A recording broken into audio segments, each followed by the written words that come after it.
Welcome to the Mies Podcast. I'm your host, Josh Sharkey, the founder and CEO of Mies, the culinary operating system for food professionals. On the show, I'll be interviewing world-class entrepreneurs in the food space that are shifting the paradigm of how we innovate and operate in our industry. Thanks for listening, and I hope you enjoy the show. They say art mirrors life with every stroke of the pencil. I'm giving you folks a glimpse into my experiences you could trace like a stencil. My guest today is the badass entrepreneur, chef, activist, author, public speaker, former labor and community organizer, and to top it off, after my own heart, damn good poker player, Reem Assil. Her upbringing as a Palestinian Syrian has informed so much of what she does today. She's the founder of Reem's California, a restaurant in the Bay Area. She's the author of the recently published book, Arabiyya. She's been nominated for a James Beard Award and won countless other awards, including Rising Star Chef and Top 10 New Restaurants in America from Food & Wine. We had such a blast today. We talked about starting restaurants, building culture, how poker influences decision-making, what we learned from parenting, and why Arab hospitality is akin to sweet torture in the best way imaginable. I hope you enjoy the conversation.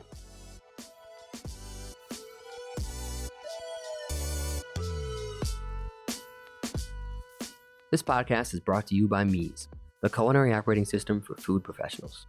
As a chef and restaurant owner for the past 20 years, I was frustrated that the only technology that we had in the kitchen was financial or inventory software.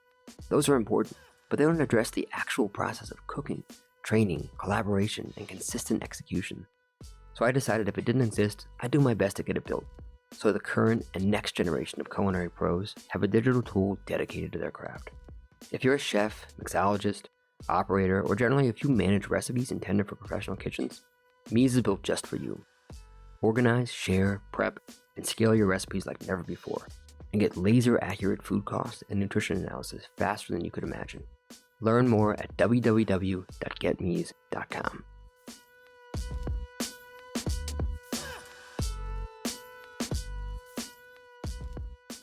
Reem, welcome to the podcast. Thanks for having me. I am so friggin' excited to have you here. There's a lot we can talk about, but we were just talking about this, so I'm going to jump in with something not food related so much, but poker, because we both share a love of poker, which I didn't know till recently. Yes, we do. You know, I've always been fascinated with the decision making of poker, and I feel like there's this microcosm between making decisions at the poker table and the way that people perceive how we make decisions in business. And they just see like, yes, no, I did this, or I spent this much or this little, or I decided to do this thing at this time. And we know that there's so much more that goes into that. And that's why I love poker so much. You know, there's what's your position? What's your chip stack? What are the implied odds? What's the expected value? How are the behavior of the people around you? How do you feel today? All that stuff goes into the decision that you make. And I'm curious, one, why do you love the game? And how does poker impact the way that you make decisions in your business? Yeah, well, I guess I got into the game during a transition moment in my life where I was having existential crises of who I was. And I think poker really levels the playing field between everybody, right? Like it's a game of wits, and if whoever does the studying can master the game, it's like one of those games that are easy to learn but takes a lifetime to master, which is my approach to life. I just love being a student, so I just became really obsessed. And I think being at the poker table, I was able to be someone who I wasn't in real life. I was really timid. I was afraid of taking chance. I was afraid of asserting, my value. And you get to be this alter ego where you can kind of go for it at the poker table. And so as I played more poker in my real life, I became more confident. So I think there was something about that sort of meta psychological piece. It's kind of like meditation because you have to make hard decisions all the time.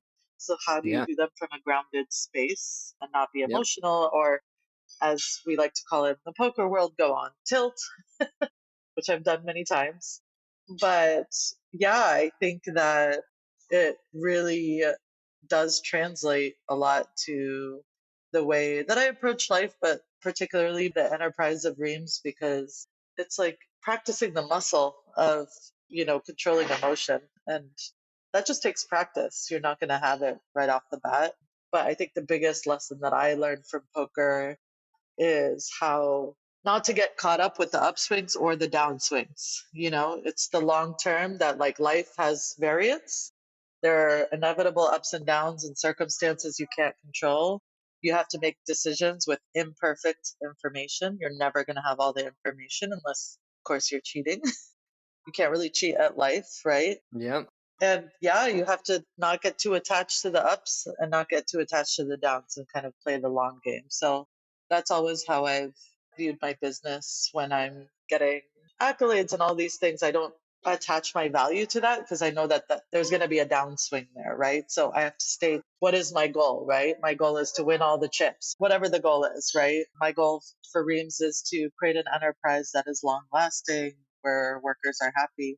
So I go back to that center and, I try when the downswings happen not to get too caught up in like it's something that I did, right? That's just Yeah. short term variance.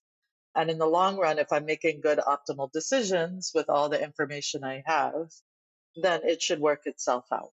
It's just about the longevity. And I always joke, poker folks would really appreciate this, that I'm like really good at being a short stack ninja.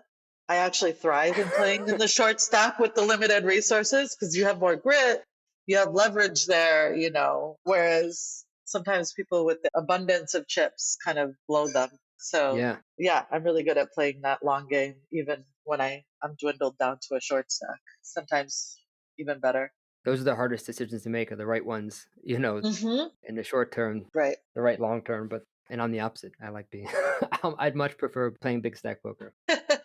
Well, that's where your skill comes in, right? Like, I think Hmm. that I built the grit, and now as I'm kind of amassing my chips, trying to Yeah. figure out what's the utility of them, right?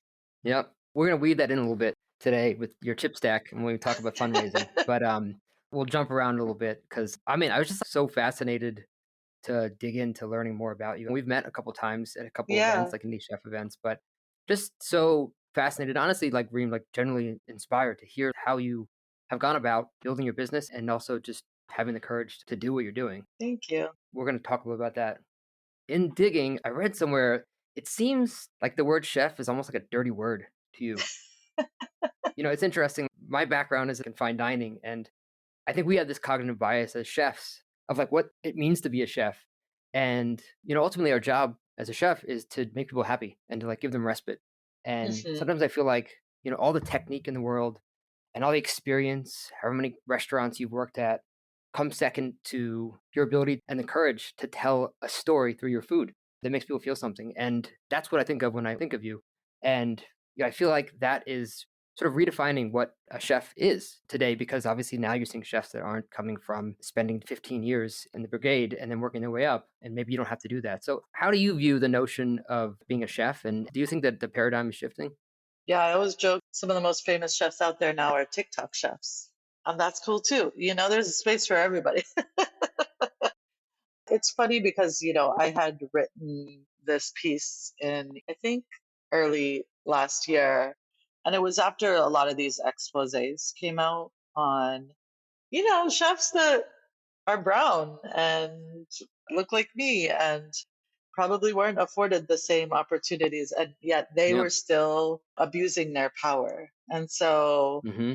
I went down the rabbit hole of like why. And even when they were kind of approach for accountability, they didn't know they did anything wrong. And I said, well, there's Yeah. something seriously wrong with that if you're in denial. So it doesn't matter who the chef is. The very setup of the chef being central to everything, the one that is the magic creator, where everybody else is invisibilized around them, is the problem in and of itself. I don't have a problem with the word in and of itself. I call myself a chef just objectively speaking, right? That's the profession.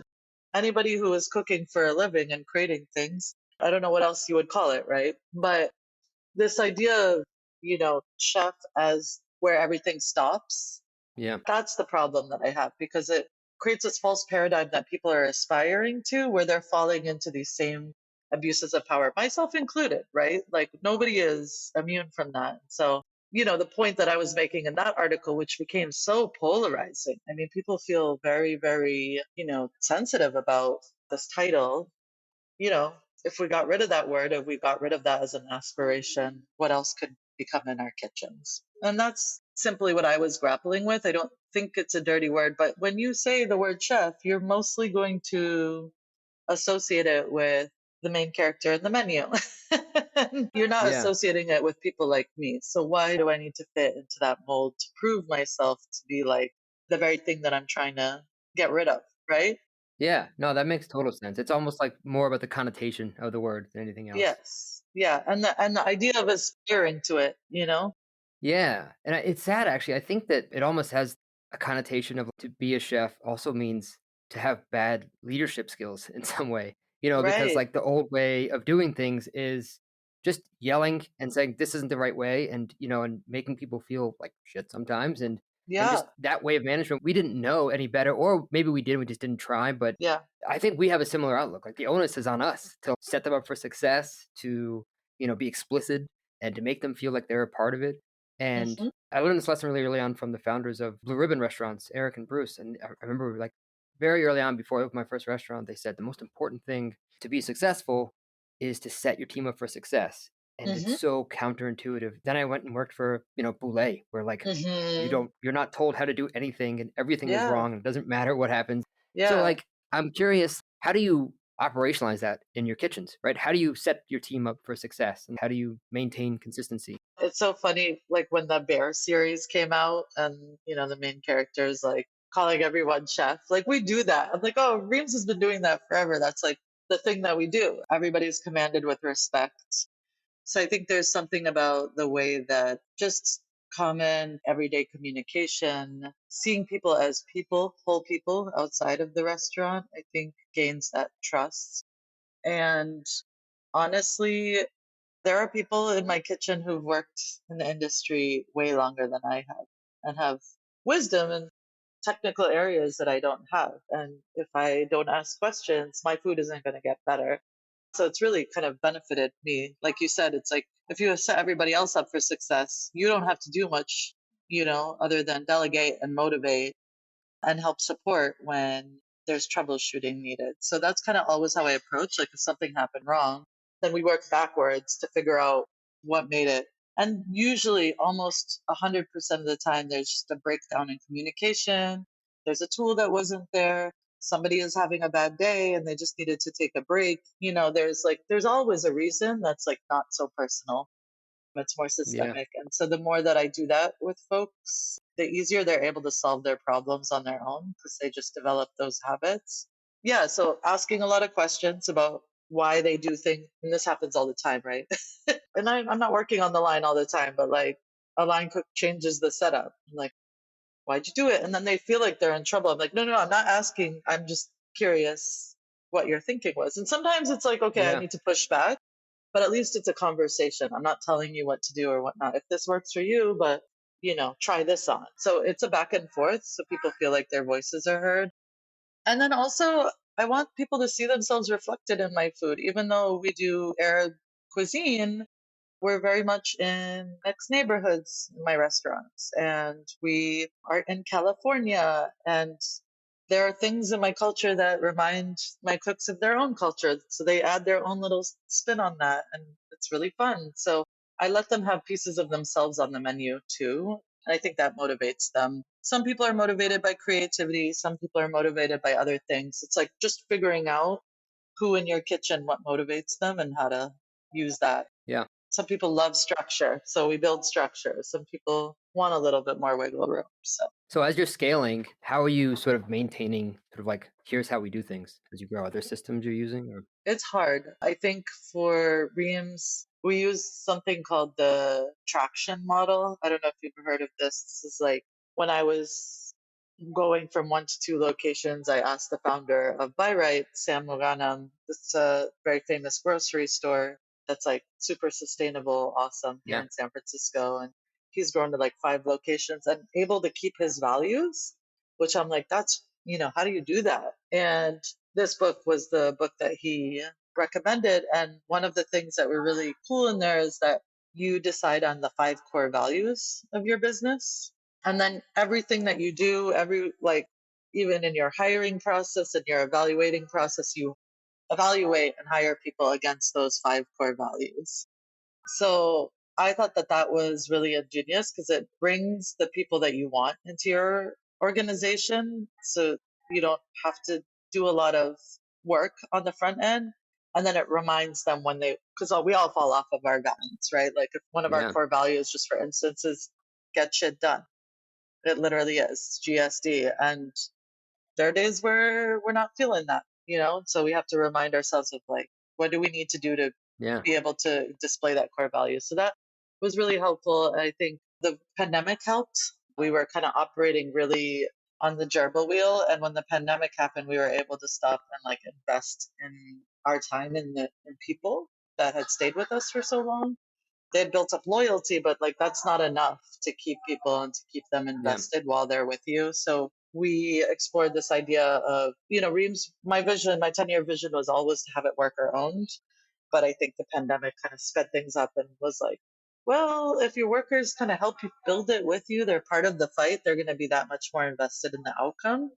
So a core of my really loyal employees embarked on an apprenticeship program. We built an apprenticeship program where they got to learn tools outside of the kitchen, like how to communicate better, how to understand the finances of a restaurant. And so now they're thinking like owners. And the hope is that once we make the transition to worker ownership, then they actually have material stake in the business. And I think that helps. Yeah. Having good managers, obviously, and structures in which there's democratic participation, as we call it. Our style is really called participatory management, where we involve people in all the decisions we make. And it's very clear. This is where pretty much everything employees are consulted. Sometimes they're notified, but it's transparent. But a lot Yeah. of times it's like, for example, with the health and safety of workers, when we decided to open up, that was a vote, right? We were like, we're not Yeah. going to open up until all of our workers feel safe. So there are certain things that we've already kind of instilled in Reams as if it's a cooperative. Yeah. And that just builds a culture of cooperation. But we are hiring a director of people and culture. That's like my big exciting thing that I really want to do, because it's hard for me as a business owner to play all those roles Yeah. for my managers. Well, I mean, you said that as it relates to culture, you wanted to build a community and create a space for people. I'm quoting you here. Mm. Create a space for people of all walks of life to gather together, which I think is great. But how do you hire for that? How do you filter for the people that will resonate with? Or do you? Or is it more helping them to get there and just finding people that are just generally kind? Or like, how do you filter for the people that you're hiring? I mean, you're growing now, so you got to hire more people and you're going to have to promulgate this mission to more and more people. How do you do that? I mean, some of it really has been organic, right? From our growth, that we've developed a reputation for ourselves. The people who have worked for us or still work for us are our best recruiters. In fact, those are our best hires, right? As people in other people's networks. We actually have a bonus that we pay folks if you recruit someone who lasts past, I think it's 6 months. Our standards have gotten a little lower post-pandemic, but I don't know. Jokes aside, yeah, that's been a really good one, because you're not going to recruit just anyone. So a lot of our hires are people in the neighborhood, which for us is a really diverse set of people just by the neighborhoods that we're in. I mean, Oakland is one of the most densely diverse locations in the US. It's pretty clear, even like 2 or 3 weeks in, the people who don't kind of fit with the culture, they weed themselves out. Yeah. So we've developed a reputation. We've been very transparent about that. And so I think it attracts a certain type of person. Same thing with our customer base, right? Like, just by the nature of what we do and who is in that space, it's going to attract people with, more aligned values. Yep. But that said, it's not easy, because we also have people from different socioeconomic backgrounds, ages. We have a lot of generational gaps. A lot of my back of house tends to be older and front of house younger, right? It's like, how do we get them on the same? There's language is another thing. One of the things we incorporated at Reams during the pandemic was this core tenet of language justice, which means that all of our meetings are simultaneously interpreted. Everybody gets to participate in the language that they feel most comfortable in. And that's really helped, right? Participation, when you can actually, express yourself. That's really so cool. I think those have been the big learning lessons of like, how do you hold a multi-generational, multi-racial, multi-language workspace? That is quite the experiment going on. Yeah. It sounds like it's working well. Yeah. I mean, it costs money and it costs investment, but it's worth it in the long run. That's your long-term play right there. Yeah, that's folding to that aggressive guy. The next one. So you talk a lot about Arab hospitality, and by the way, I read through the whole book, Arabiyya, which is awesome. We're going to talk about Thank that. But you. what is Arab hospitality? And you have this very diverse team, but you are also sort of giving people this notion of Arab hospitality. So how do you foster that with this like Yeah, mixed bag of in all a these people? non-Arab. Yeah, I mean, I think that's the beauty of Arab hospitality is it's for everybody, right? Hospitality is all of our roots before we were colonized and, pitted against one another. But if I were to describe Arab hospitality in a nutshell, it's like sweet torture. I love It's like, that. let me just give you everything that I have, make you feel abundance, even if it's the last thing that I have. I think the Arabs have really survived in the desert and everywhere they've traveled by being gracious to their friends and enemies alike, by, yeah, just being generous and yeah, I don't know that feeling of abundance. And sometimes it's a little much, but that's when you know you've really done your job is like stuff someone to the brim. We do it through our food. I mean, our hospitality is really through food. But one thing that I love about Arab culture that I'm pretty sure other cultures can relate to is this notion we're trying to change in the restaurant industry that the guest is an equal player in that experience of hospitality, right? That if you refuse a drink, you're ruining the experience. You have to accept the drink. That's just like a simple example, but like Hmm. the idea of give and take, that's like what creates the magic. And the person giving the hospitality feels equally as nourished by nourishing someone else. And that's, I think, what attracts a lot of us to the Yeah. restaurant industry. But for whatever reason, it's turned into this like, we're at your service, like a service industry where we do everything at all costs for the customer. And that's definitely not the way that we do things at Reams. It's much more aligned with the Arab way of doing things, which is like, come as you are. We'll take you as Hmm. you are. Leave your xenophobia, of course, and your racism at the door. We are accepting, but obviously there are things that we don't stand for. Yep. And let us break down that barrier, and you can see us as humans, and we can engage in a very authentic way, even when it's not comfortable, right? There are moments our hospitality is a little overbearing, but Well, that's probably when it's at its best. yes. Okay, so I'm going to quote you again, by the way, to ask another question. But you said that you have a responsibility to your grandmother and your ancestors and your heritage as a whole to cook the food that they could not when they were Mm, displaced from their land. So you have a really diverse team, and you're obviously empowering them to help build some of this food with you. mhm. So, how much of what you do is to sort of preserve the traditions of the culture that you come from versus evolving and adapting to this new crazy world? Call it San Francisco, call it America, Mhm. where you're sort of like introducing this food and this culture. How much is preserving versus sort of evolving?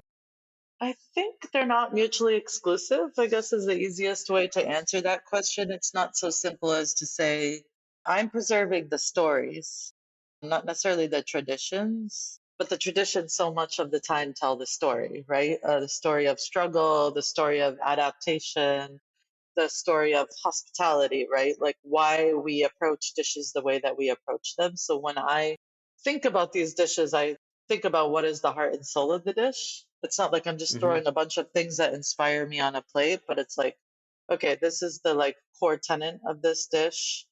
And then how do I evolve it to be even better with the ingredients that are available to me? And I think that there's this misconception that like food is always evolving, even in its place of origin, right? I don't Yeah. think that the foods my grandmother was making were the foods her grandmother was. She probably adapted it when she was displaced.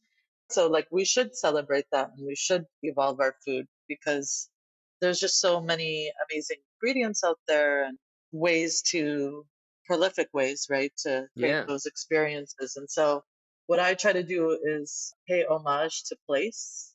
And in my case, the place that I'm in is on a lonely land here in California, where we're supporting farmers who live off the land. There's a whole story to that. So Yeah. why not tell that story too? Like respect kind of the place that we're in while telling the story that my grandmother was a refugee in Gaza, and in Gaza now they can no longer fish. So that's a privilege that we have here. Like that's a way to tell the story in a way that feels authentic. Yeah. Yeah, it's almost like you're preserving the tradition by evolving it. Exactly, because our tradition is really resilience, right? That's the Yeah. tradition, right? Yeah. And it was constantly adapting, and because you had to migrate and there was Yeah. constant displacement, and that's probably what makes the food what it is. Even better. And I mean, hopefully you got this from the book, but I'm fascinated with Arabs in diaspora in particular, because if you look at the history of how in the 1800s, 1900s, every wave of fleeing empire, right, we've organically exchanged with the Yeah. cultures around us, right? Whether it be here in the US or in Latin America or Europe. And there's just something really beautiful about that. Like, I love the stories of organic exchange of cultures and the building of a new culture that's just a little bit better. Yeah. It's, what's funny is like, it's not funny actually, but in America, we think that preserving is keeping things as the way they are. But actually, the most of the world, for most of history, it has been the opposite. I mean, even like thinking Genghis Khan was ruling most of this planet for a very long time, and for all the crazy things that he did, he actually brought cultures, from other places and made sure that they combined ingredients and flavors and ideas. And that's been happening for millennia. Hmm. That actually is more of the norm than saying, no, this is Mexican cuisine, this is Indian cuisine. No, no, no. It's like it's always evolving. Yeah, that's a colonial construct. Yeah, yeah, it really is. It's a reaction to colonial because the distinction that I make when I call my food Palestinian or Levantine, or even that's a colonial construct, right? The French call it the Levant, but or Lebanese or Hmm. Syrian, because you can't. It was all one land, and we were traversing, and but Yep. it's a reaction to a certain colonial construct that is trying to invisibilize our food. That's why it's important to say this is from this country. So it's in reaction to theft of land, theft of food, theft of culture, right? In order to invisibilize the people. So then that's when it becomes necessary to kind of stake. But it is in essence a reactionary thing. And if we didn't have these, again, colonial constructs, we wouldn't have to do that. But that's Yeah. unfortunately, our food is a marker of who we are. And for Palestinians, it's probably one of the last frontiers that we have to make sure that Yeah. we still exist, right? When we're being literally killed off our land. So, Well, I think you're at least chipping away at that a little bit with what you're doing. yeah. There's a quote I love from Henry Matisse. It's like literally 3 words. Creativity takes courage. And, I think that's what you're doing, and that's what your ancestor did. And so you have to keep adapting as you get put in these situations. So I think that story is coming through with what you're doing at Reams. Trying. So the underdog. Yeah, I'd rather be the underdog and, Totally. and surprise people. Yes. So what's next? I know we talked a little bit about some fundraising. So how's your chip stack? Yeah. What are you working on next? Chip stack is dwindling for some building. Hopefully, I'll get it back in the next pot. Yeah, so we just signed a lease on a location that we'll be kind of announcing to the world. And this is going to be basically my original vision of Reams, which was this big one stop shop bakery cafe where people can get their daily bread, and big catering operation in the heart of downtown Oakland, where we opened our first brick and mortar. And we're so excited to build that. And that will be kind of the house of the heartbeat, as we call it.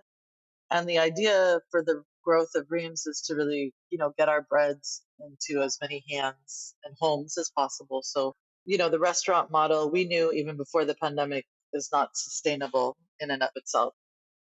So we want to create multiple revenue streams, which we've learned over the years how to do, to be able to allow our food spaces, the cafe and the restaurant, just to be a community asset and not to have to rely Yeah. on that to build wealth for our workers and to build wealth in these other areas that can scale. So that's kind of the trajectory.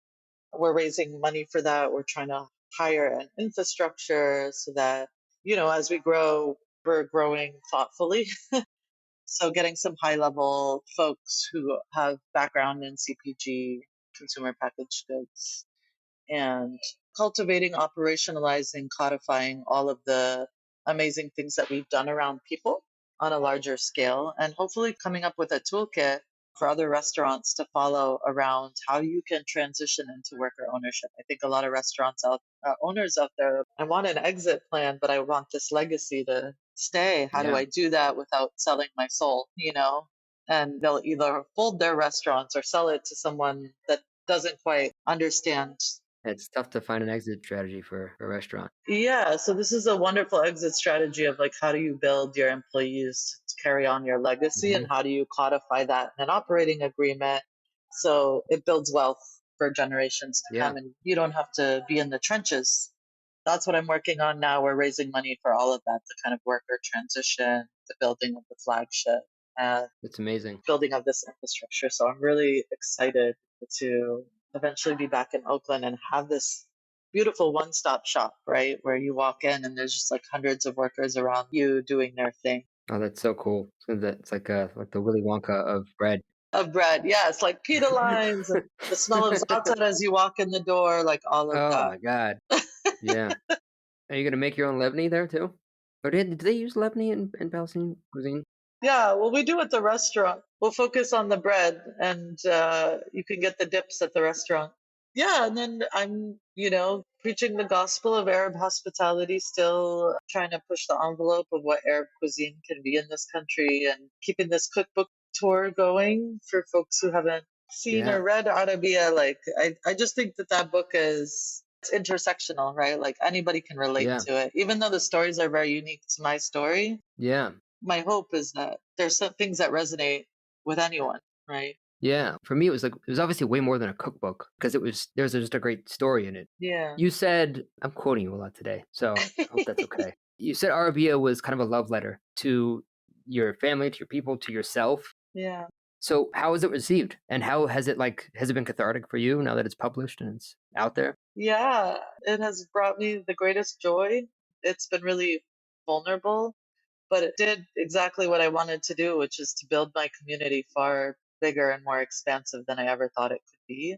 Last year, I went to places like Texas and Charleston and met Arabs in diaspora everywhere, and second, third generation. And that is the beauty. It's like taking all these folks who felt invisibilized, and they finally feel seen, and that's been really amazing to connect with folks across the country and hear their stories. Did they take you to any great spots when you were there? Any local Arab spots? No, I mean, I didn't have time. Usually I was there doing an event in and out. Yeah. But I think that synergy has been great. And then, I mean, people I didn't imagine were going to be so touched by the book, like burly white men from Texas who like stopped me in a barbecue event, and he's like, Reem, Assil, I just want to tell you how touching that book, just like you'd never know who your audience is, and how it touches people, and like who your fans are. So that was very touching to me, is to like understand that there's like a universality of human experience, that anybody could really be touched by this book. So I loved that part. And yeah, I think it's been well received. I think it's doing well. I'm going to keep this cookbook tour going this year. I had a really good run last year and I took a little break. And, one of the things that I really want is for people who are not from my cuisine, who have restaurants that are not Arab, to take the book and like adapt it to their own culture. So like last year we did like an Arab izakaya with Chef Soma. I'm not sure if you met Chef Soma from Indie Chefs. She has like yeah. I think through the tour I did. Komanegi, and we were like, oh my god, the Japanese and the Arabs share no ingredients, but we share the same traditions of like, small bites, and just like figuring out ways that look like my food but with like Japanese flavors, and it was amazing. We did a jalapeno pop-up with Magna Casina in Portland, and so I want to do more of that, like the melding of other people's cultures with Arab cuisine, and what we can create from that. I think you and I were just talking about this. You were in Mexico recently. Mm-hmm. Yeah, we did a Mexipali. Yeah, there's a ton of parallels there. Yes. I mean, obviously, there's also just a huge Arab influence in Mexico, but do you see a lot of parallels between the cuisine in Mexico? Oh my God, Mexico feels like home. I could close my eyes and feel like I'm in Beirut. Yeah, I mean, the Arab culture is very vibrant there. I think from the influx of the Lebanese that came Yeah, in the 1900s, but also the touch of the Moors on the Spaniards. I think yeah, there's a lot of that Arab influence. So I think that Mexico, with the like abundance of amazing ingredients, just makes our food even better. yeah, And that's, yeah, that's how especially. the al pastor was adapted from shawarma and all of these things Mm-hmm. that are now part of Mexican cuisine. So we really Mm-hmm. celebrated that in that dinner. And it was cool, like Yeah. chapulines on Muhammad, like who would have known? That's amazing. Yeah. I mean, and all the spices that they use. I was just chatting with Barca Cardoz, Hmm. Floyd Cardoz's wife, and we were talking about Indian cuisine and Hmm. how this similar it is to Mexican cuisine. And actually, I think it's just like, It's through the trade. yeah, and there's also just so diverse. Like, obviously, like the food of Chiapas is completely different from, Sonora or from, Puebla or Oaxaca or the Yucatan. And the same is in India, like Goan food and food of Mumbai or Hyderabad are completely different. Is there other pieces of that in there? Yeah, we're not a monolith. And yeah, I really try to show the breadth and depth of Arab cuisine when I talk about my food or do pop ups. North African cuisine is not going to be the same as cuisine in the Gulf. They don't have Yeah, the same things available to them to that of a Mediterranean climate where my parents are from. It's terroir, right? It's different terrain. There's also indigenous cultures. Like we forget to talk about indigenous cultures in that region, but there are the Bedouins, there are the Berbers, there are people that even pre Arab colonization that still live in these areas, the Assyrians, the Kurds, the Armenians. yeah. Oh my So when gosh. I talk about that region, that's why I say you can't just call it Middle East or you can't just clump it Yeah, into these things because there are different people with different eating traditions yeah, that get yeah. invisibilized in that. So What's exciting because that's more things for you to start teasing to out. dig, exactly. Because I'm a forever student, just like I told you. Easy Yep. to learn, lifetime to master. It's usually the last 0.5% that matters the most too. So Yes. so cookbooks are pretty static, once they're published, kind of that's it. They're out there. There's nothing you can change. So now that it's out there, is there anything that you wish you could sort of add on or change or tweak, given you can't? Truth be told, I submitted double what I was contracted for in terms of words. And they were like, Wow. we just needed 40,000. I'm like, well, I had a lot to say. Like, I can't trim this down. And 10 Speed really went to bat to like get this book Yeah. published the way I wanted. I mean, we had to cut so much out. We went from 90,000 to 80,000 words, and that was hard for me because really what I wanted to do was tell my story. And the way we say the breadth and depth of Arab cuisine, the breadth and depth of Reem too, like that I Mm-hmm. evolved. And, I wrote this book. I mean, it's called Arabiyya, which means Arab woman in Arabic. And I Mm-hmm. wanted to reclaim, it was like a reclamation of my identity that I had felt like the media was kind of like shaping me into this like superstar chef. And it's not really what the Yeah. reality is, right? So, I wish I could have delved deeper into some of those issues. Maybe I'll write a memoir one day. We ended the book at the opening of my first restaurant. We had to do an epilogue about how I opened and walked away from a fine dining restaurant. All of those things just Yeah. kind of stuffed into an epilogue. So, That was with Daniel Patterson, right? yeah, so I think that there are more opportunities to write more in depth about some of the issues I've covered in the Yeah. book. But I'm proud of this book. I think it's a snapshot of who I am in this period of my life, and who knows what the Yeah. next 10 years are going to be for me. But my original concept was to look externally also of like other people that have this story and compare and contrast. So that's like if I were to write another book, or I'm working on a few creative projects where hopefully we can bring that to light to show that even Arabs in the US, we're not like the poor refugee or the middle class, assimilated family. There's just so much in between. And Yeah. I would like to be part of the pioneers that help kind of break that down for people. Well, I'm sure you can. I feel like it's analogous to, I don't know if you know the author Yuval Noah Harari, but for some reason I thought about his first book and then his next book. And like maybe your first book is reclaiming the Arab woman, and your next book is the future of Arab women. Exactly, exactly. And I'm still exploring that. Yeah. Yeah. Any current mentors or people that inspire you? Hmm. Yeah, it's always hard when I get that question because I just feel like everybody in my life inspires me in a certain way. I feel like just like a lot of the women who work for me, I feel inspired by them every day because I'm like a single mom and carrying all these things. And I'm like, how do people do this? And seeing some of the women I work with do that day in and day out Yeah. is pretty amazing. I just signed on with Hone, which is a talent wing of Whetstone Media, and Steven Satterfield has been a really big inspiration to me, like what he's been able to do and carve. So I really look Mm-hmm. to people like that in the industry. Yeah, just people who are doing both the creative and, the Yeah. on the ground work to spread their resources to people. I think are inspiring. Yeah, absolutely.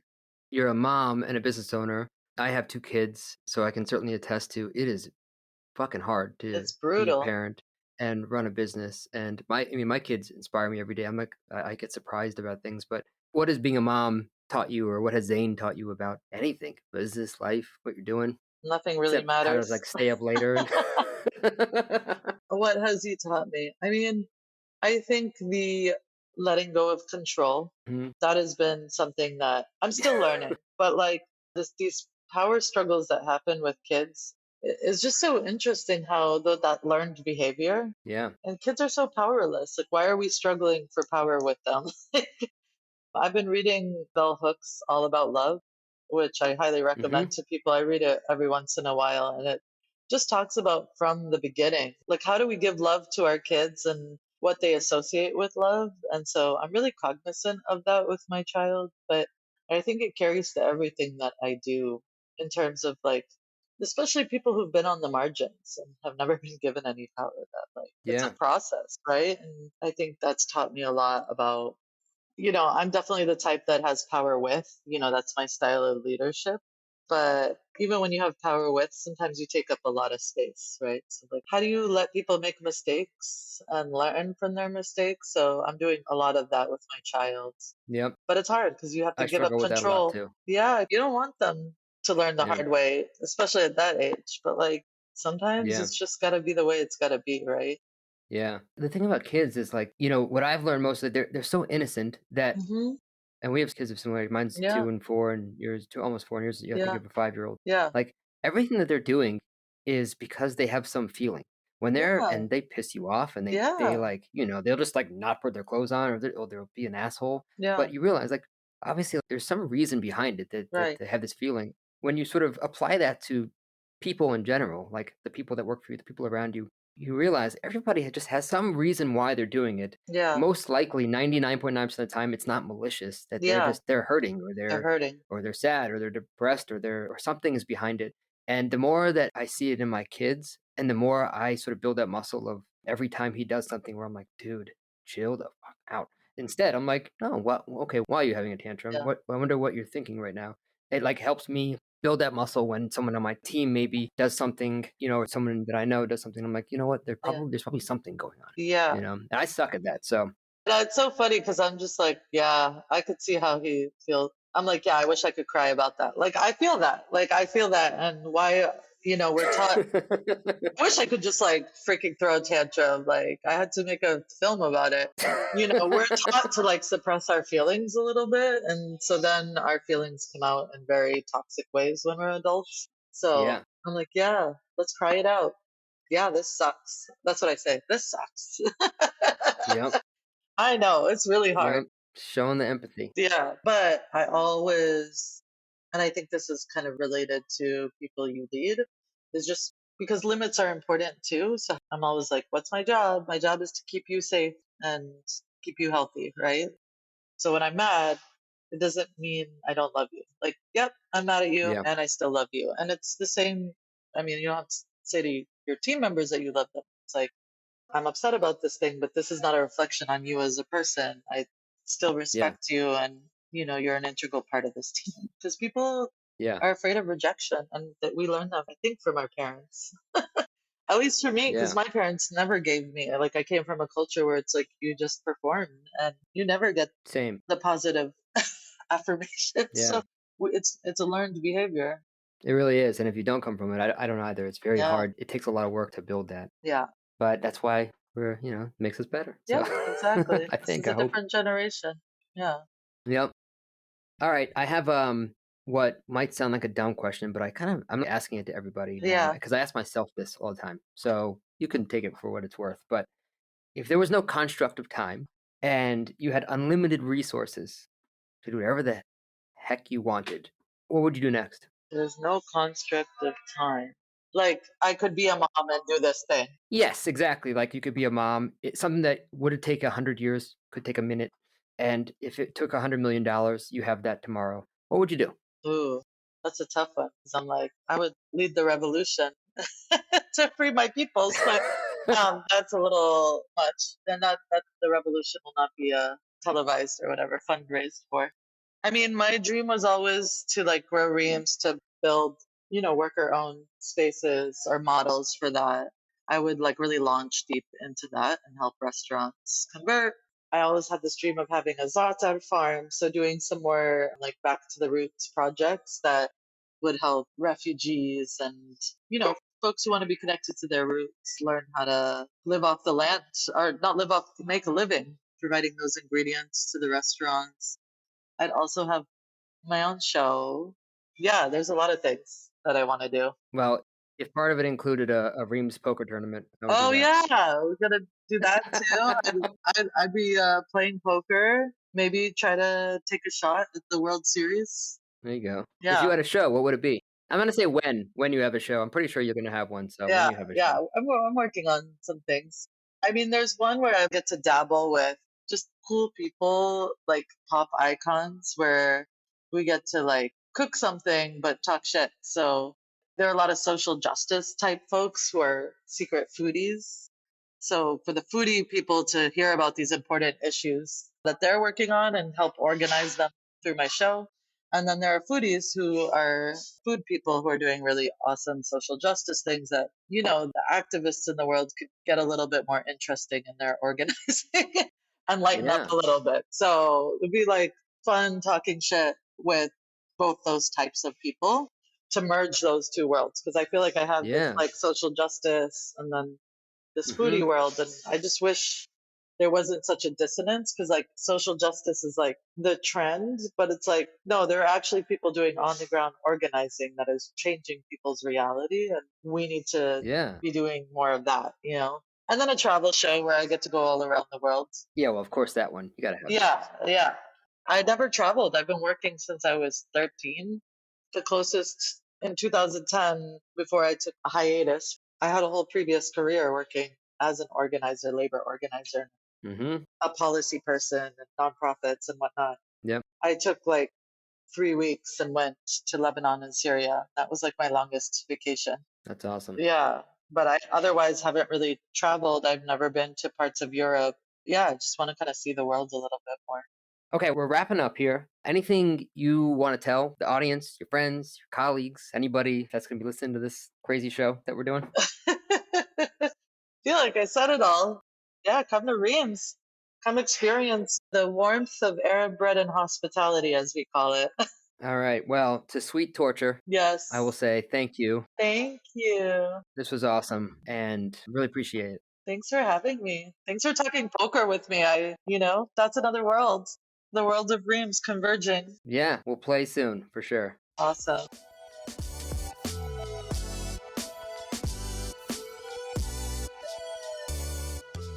Thanks for tuning into the Mies podcast. The music from the show is a remix of the song Art Mirror by an old friend, hip-hop artist, Fresh Daily. For show notes and more, visit getmees.com/podcast. That's GETMEEZ.com/podcast. If you enjoyed the show, I'd love it if you can share it with your fellow entrepreneurs and culinary pros, and give us a 5-star rating wherever you listen to your podcasts. Keep innovating, don't settle, make today a little better than yesterday, and remember, it's impossible for us to learn what we think we already know. See you next time.